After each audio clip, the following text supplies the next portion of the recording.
Good morning student, welcome to the physics class. Student, we are going to discuss today the electromagnetic induction part 5. किसकी बात कर रहे हैं मियाँ? Part 5 है. इसमें हम क्या पढ़ने वाले हैं आज, पहले ये डिस्कस कर लेते हैं. Student, in previous lecture we have discussed about the motional EMF, how we can change the induced flux by how many different method. So there are the 3 different method. One is the change in magnetic field, second is the change in area. This will be the example of motional EMF, right?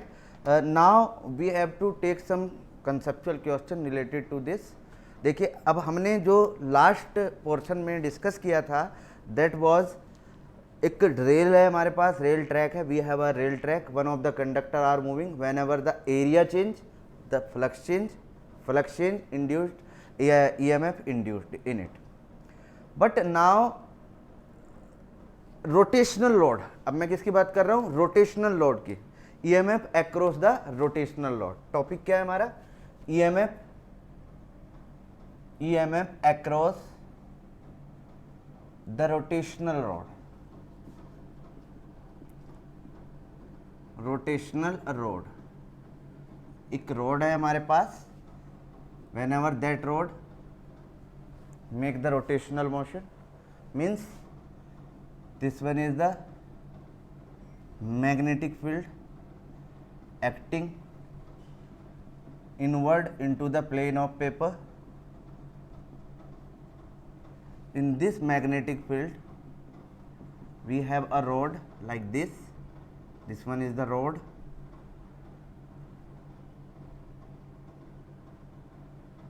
Of length L और radius R. देखिए, अब ये question exam में आता कैसे है, ये हमने एक टॉपिक की तरह ले लिया. This is the conceptual question, fully conceptual question. जो हमने यूज किया है वो उसके हिसाब से कंसेप्चुअल क्वेश्चन है. ये एग्जाम में क्या आता है? One of the rod of length R या फिर रेडियस R या distance X are making the rotational motion. How much EMF induced by this rod. और भी किसी स्टोरी के फॉर्म में क्वेश्चन आ सकता है, लाइक कि एक रोड है, एक मैग्नेटिक फील्ड है, मैग्नेटिक फील्ड इनवर्ड. ये ध्यान देना है जरूर कि मैग्नेटिक फील्ड इनवर्ड डायरेक्शन में है या आउटवर्ड डायरेक्शन में. According to that you have to draw और make the direction properly. Now this magnetic field is acting inward into the plane और acting into the plane of paper. Normally into the plane of paper. अगर मैं ऐसे बना देता हूँ outward, normally outward, sorry ये circle है हमारा. Okay, suppose L is the length. What is L? Length of the road. Length of the road. Okay.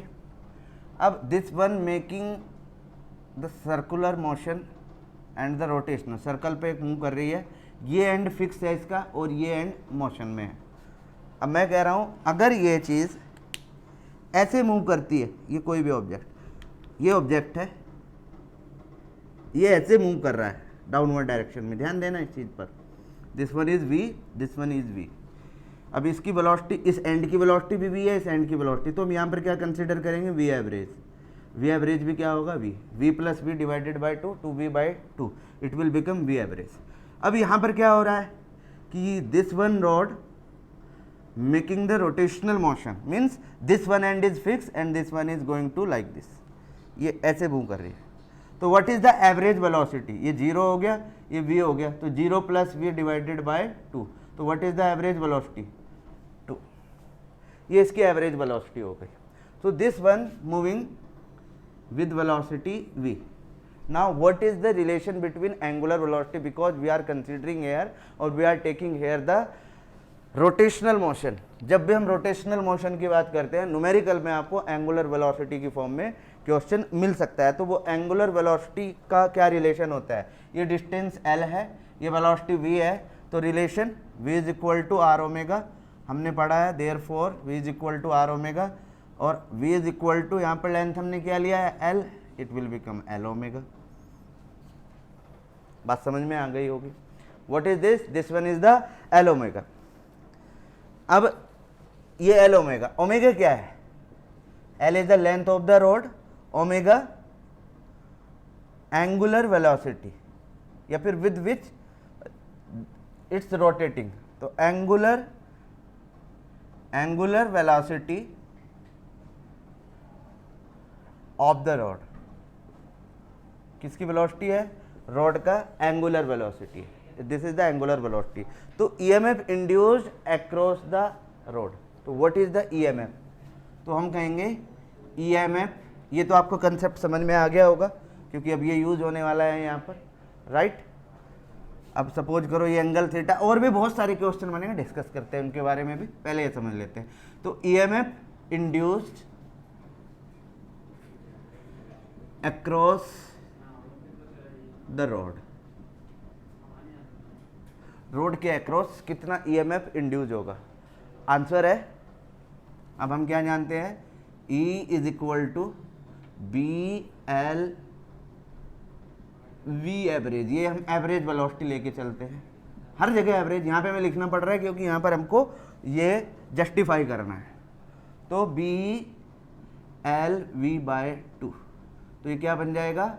Half B L V, this one is V is equal to half B L we.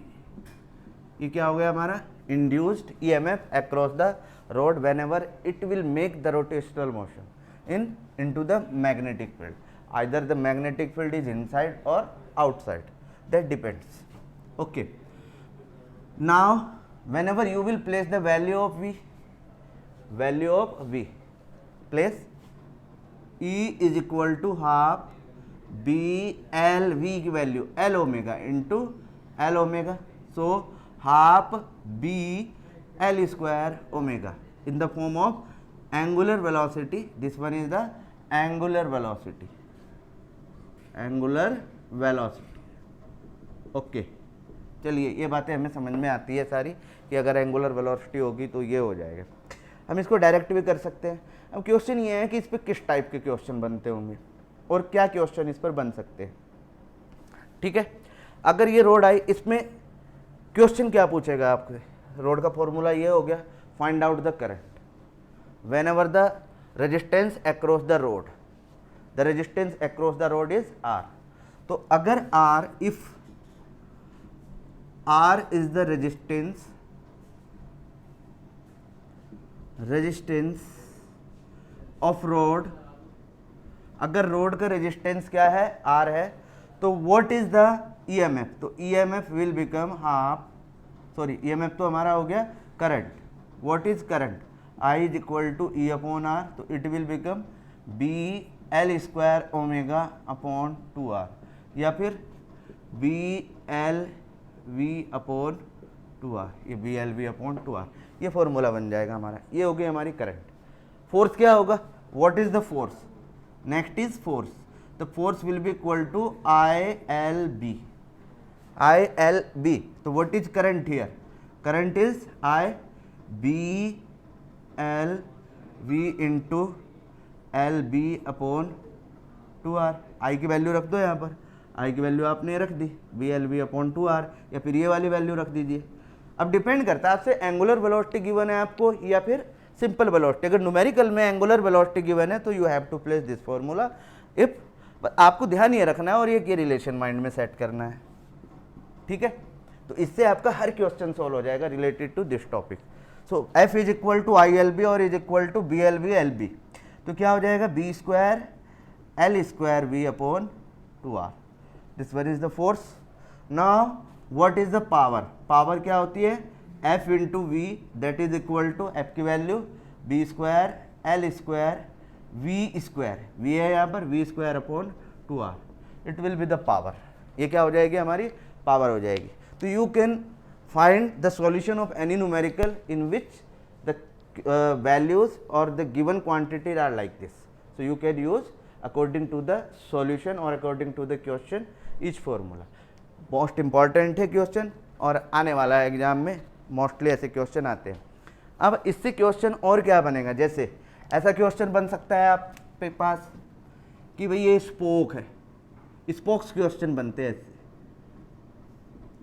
Cycle है, कुछ भी है, ये spokes question बन जाते हैं यहाँ पर। ये आपके एनसीईआरटी में क्वेश्चन गिवन है ऐसे, इसलिए मैं बता रहा हूँ। एनसीईआरटी के अकॉर्डिंग चलना है अपने को।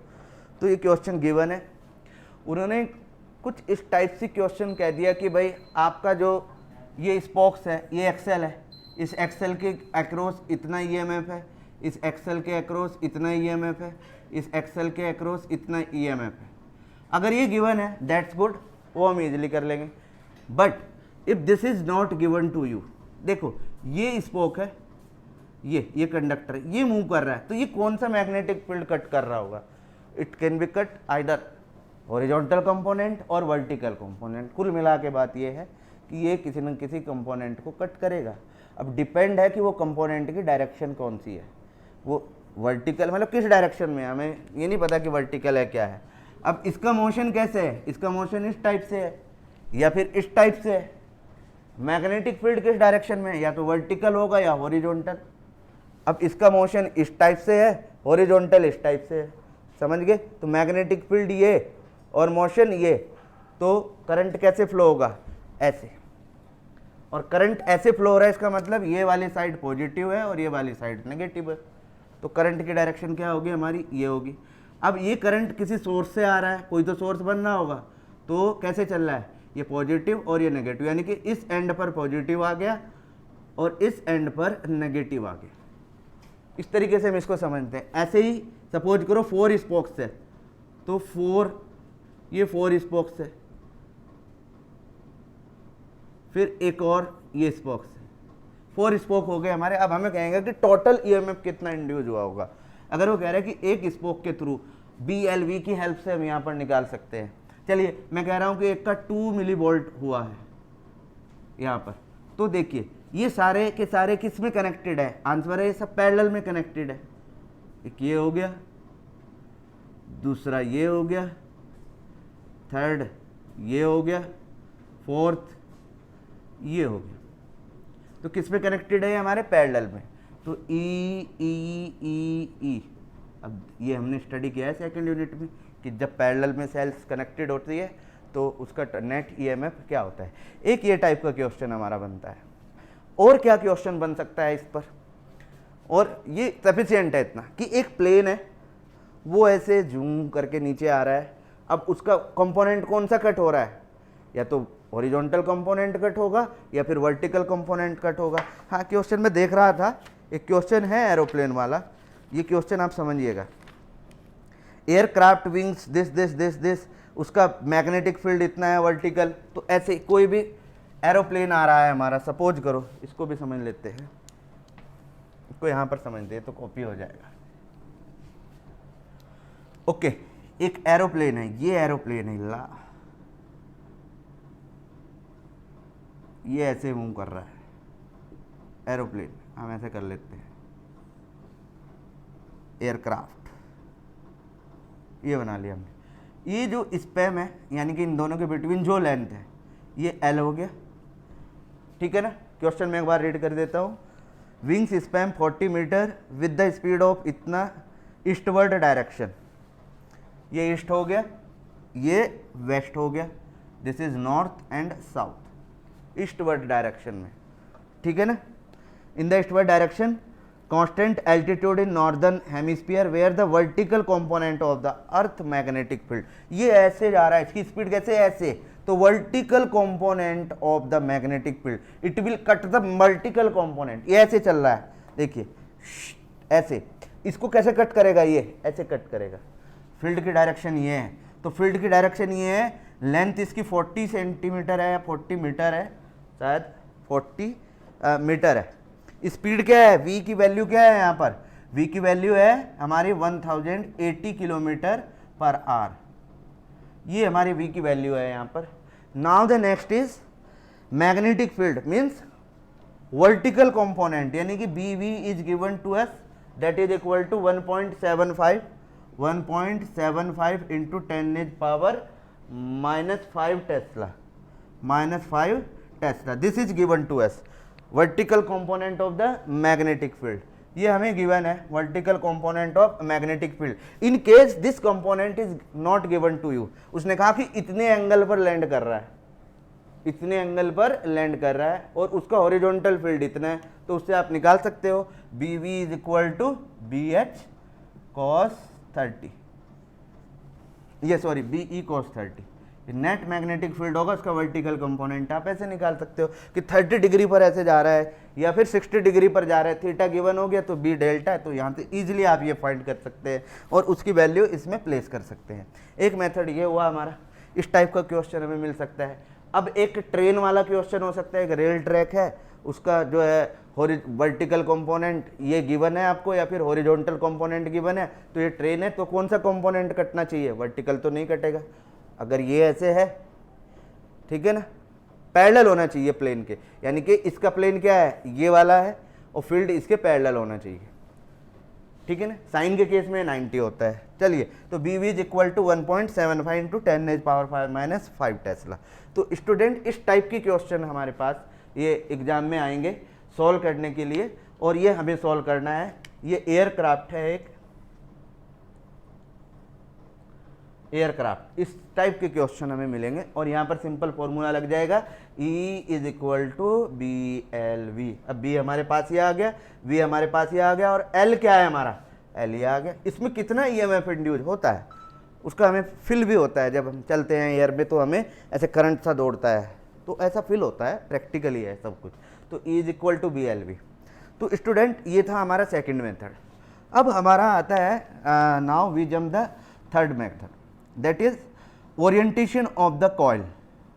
ये क्या है, यानी कि इससे भी EMF इंड्यूस होता है, आंसर है यस होता है। तो देखिए, it is the example of AC generator, पूरा फिनोमिना AC जनरेटर इसी पर डिपेंड करता है। इसको हम पढ़ेंगे AC जनरेटर में, थर्ड मेथड को, कि हम EMF कैसे इंड्यूस कर सकते हैं। ये कॉइल है, ये कॉइल मैग्नेटिक फील्ड में प्लेस है, इधर नॉर्थ है इधर साउथ है, और ये जब रोटेट करती है तो फ्लक्स चेंज होता है, step by step flux change होता है, तो वहाँ पर EMF इंड्यूस होता है। तो this is the third method to change the orientation of coil. जब कॉइल की ओरिएंटेशन चेंज होती है, यानी कि theta phi is equal to B A cos theta, ठीक है ना। तो ये पूरा AC जनरेटर का कंसेप्ट है। तो जब हम AC जनरेटर का कंसेप्ट पढ़ेंगे तब वहाँ पर ये थर्ड मेथड को हम स्टडी करेंगे। Okay student, now tomorrow we will discuss about the eddy current and then self induction. Okay student, till then have a nice day. Thank you.